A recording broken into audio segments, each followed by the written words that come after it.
Good morning, St. Paul's.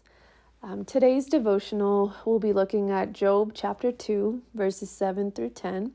And I'm just going to read a little bit of chapter 2, verse 10. It says, "Shall we receive the good at the hand of God and not receive the bad?" So early on in the book of Job, Job has a very strong sense that he has been blessed by God. But he also knows that he is not immune to suffering.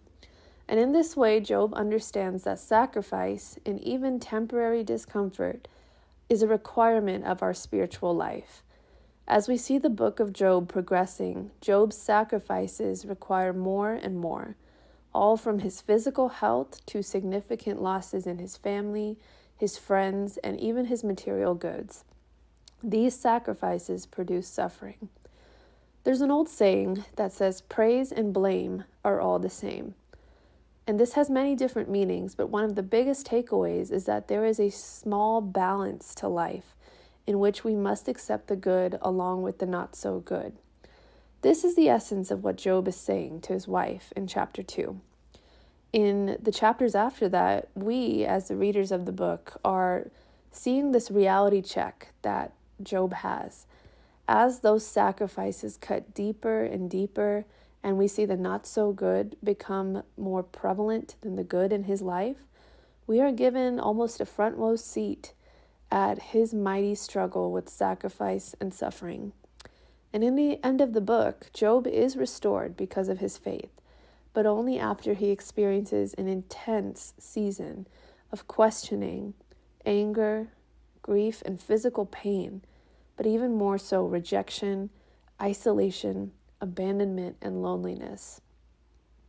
Faith is not a mountaintop only experience. Faith is not just being perpetually happy all the time. Faith is not an easy path. How do we react to God and others when things don't go our way?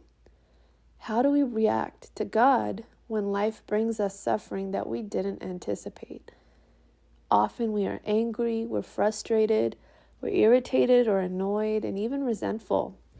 We are often quick to blame.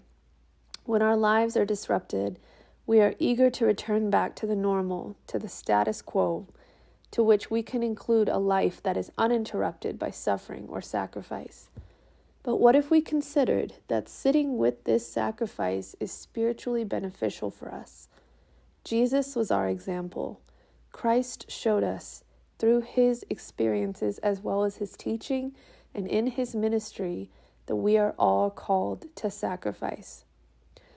Think of a time that you made a significant sacrifice. Write it down and look at the details. What came out of that experience? What did you learn and how did you grow? And if you can't think of one, ask God to reveal to you in your life where you need to sacrifice and give to him. And ask him to give you the courage to give that up and to trust that what he has in store for you is greater than anything that you could give up. And ask him again to give you the faith to trust him throughout this whole process.